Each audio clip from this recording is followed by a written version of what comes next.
जय मसीह की and good morning. आज सुबह प्रभु का वचन आपके लिए यूहन्ना का सुसमाचार उसका 15वीं अध्याय 12 और 13वीं आयत। John chapter 15 verse 12 and 13। यहाँ पर हम इस प्रकार पढ़ सकते हैं, मेरी आज्ञा यह है कि जैसे मैंने तुमसे प्रेम रखा वैसा ही तुम भी एक दूसरे से प्रेम रखो। इससे बड़ा प्रेम किसी का नहीं कि कोई अपने मित्रों के लिए अपना प्राण दे। मेरे प्रियो, ये आयत में हम देख सकते हैं कि यीशु मसीह यहाँ पर कहता है कि सबसे बड़ा प्रेम ये है कि कोई अपना मित्र के लिए अपना प्राण दे दे। किसने किया है ये? यीशु मसीह ने किया है ये। यीशु मसीह कहता है कि हम यीशु के मित्र हैं और यीशु ने हमसे इतना प्यार किया कि यीशु दुख और दर्द सहन कर कर अपना प्राण हमारे लिए दे दिया ताकि हम उद्धार को प्राप्त कर पाए। मेरे प्रियो, आज का दिन ऐसा एक दिन है जहां पर बहुत सारे जवानों या बड़े भी उसमें शामिल हो सकते हैं जो आपस में अपना प्रेम को बताते हैं, कन्फेस करते हैं। एक दूसरे को कुछ लोग धोखा भी देते हैं, गुलाब देते हैं। इस प्रकार आज का दिन हम हर जगह देख पाते हैं। लेकिन मेरे प्रिय भाई बहनों, हमें ये समझना है कि संसार का प्रेम धोखा देने वाला प्रेम है। वो आज है, कल नहीं है। आज किसी के साथ है तो 2 महीने बाद किसी और के साथ है। ये प्रेम स्थायी नहीं है। लेकिन परमेश्वर हमारे प्रति जो प्यार दिखाया है वो प्रेम कभी समाप्त नहीं होता है। परमेश्वर जो हमसे प्रेम करता है उसके लिए कोई शर्त नहीं है। प्रभु शर्त बिना हमसे प्रेम करता है। वचन में हम इस प्रकार पढ़ते हैं, जब हम पापी थे तब ही लेकर परमेश्वर हमसे प्रेम करने लगे। मेरे प्रियो, परमेश्वर ने हमारा गुण को देकर हमसे प्रेम नहीं किया। परमेश्वर ने ये नहीं देखा अच्छा ये लोग बहुत अच्छे हैं तो चलो मैं इनसे प्रेम करता हूं। नहीं, परमेश्वर ऐसे शर्त रखकर प्रेम नहीं किया। परमेश्वर पूरे मानव जाति से प्रेम करता है और वो भी कोई भी शर्त के बिना। मेरे प्रियो, अगर आज का दिन आप उदास है या आपको ऐसा लग रहा है कि कोई मुझसे प्रेम नहीं करता है, मेरा कोई वैल्यू नहीं है, तो मेरे प्रियो, आज वचन हमको सिखाता है कि परमेश्वर हमसे प्रेम करता है और परमेश्वर हमको प्रभु का मित्र समझता है।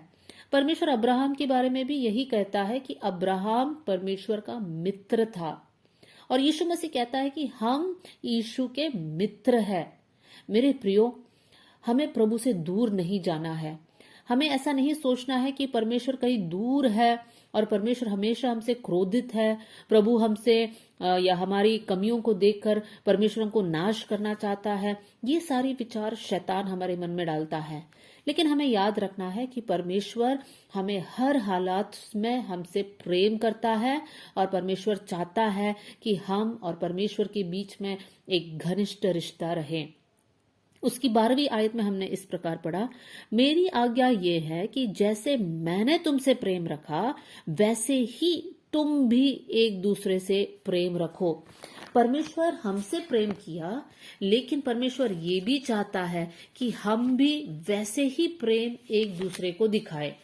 जब हम प्रेम के बारे में बोलते हैं तो वो प्रेम प्रभु के सामने शुद्ध प्रेम होना चाहिए। उसमें कोई स्वार्थ, उसमें कोई लालच कुछ नहीं होना चाहिए। प्रेम कैसे होना है? 1 कुरिन्थियों उसकी 13वीं अध्याय में हम प्रेम के बारे में पढ़ते हैं और 1 यूहन्ना में हम पढ़ते हैं कि परमेश्वर प्रेम है। जब परमेश्वर प्रेम है और वो परमेश्वर हमारे अंदर है तो हमारे अंदर से जब प्रेम प्रकट होता है तो क्या स्वभाव हमारे अंदर से दिखना चाहिए। 13वीं अध्याय 1 कुरिन्थियों उसका 4th आयत में हम ऐसे पढ़ सकते हैं, प्रेम धीरजवंत है, प्रेम कृपालु है, प्रेम डाह नहीं करता। मेरे प्रियो, अगर आप कहते हैं कि प्रभु का प्रेम हमारे अंदर है तो अपना नाम वहां पर डालकर हमें बोलना है। प्रेम की जगह पर अपना नाम डालना है। जैसे उदाहरण के लिए मैं अपना नाम डालकर बोल रही हूँ, अनु धीरजवंत है, अनु कृपालु है, अनु डाह नहीं करती, अनु अपनी बड़ाई नहीं करती, अनु फूलती नहीं है, अनु अनरीति चाल नहीं चलती।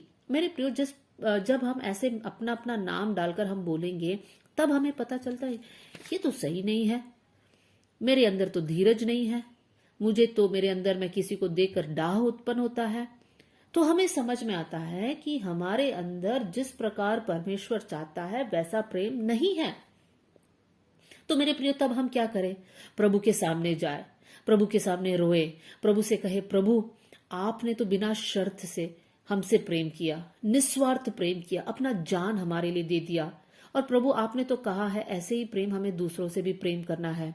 प्रभु मेरे जीवन को बदल दीजिए, मेरे जीवन में मैं धीरजवंत रहूं, मैं कृपालु रहूं, मैं दूसरों के प्रति डाह ना रखूं, मैं अपनी बढ़ाई ना करूं, मैं अपने जीवन से मैं घमंड ना करूं, मैं अपनी भलाई नहीं चाहूं, मैं किसी के बात का बुरा नहीं मानूं। देखिए, 1 कुरिन्थियों 13वीं अध्याय 4 से लेकर उसकी 7वीं आयत तक जहां जहां प्रेम के बारे में लिखा है, अपना नाम वहां पर डालकर चेक कीजिए क्या हमारा जीवन इस प्रकार है या नहीं।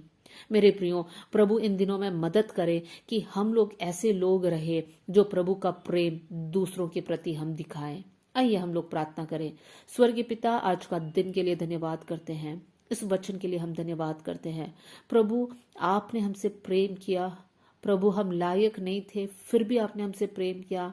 प्रभु इस महान प्रेम के लिए हम धन्यवाद करते हैं। परमेश्वर पिता, हम बदले में क्या दे सकते प्रभु? हम कुछ नहीं दे सकते हैं, बस यही दुआ करें प्रभु आपके वचनों को मानने वाले हम बन जाएं। प्रभु जैसे आपने कहा कि दूसरों से प्रेम करना है, प्रभु वो मन दे कि हम दूसरों से प्रेम कर पाए, प्रेम का वो गुण, वो स्वभाव हमारे जीवन से दिखे कर मैं प्रार्थना करती हूँ।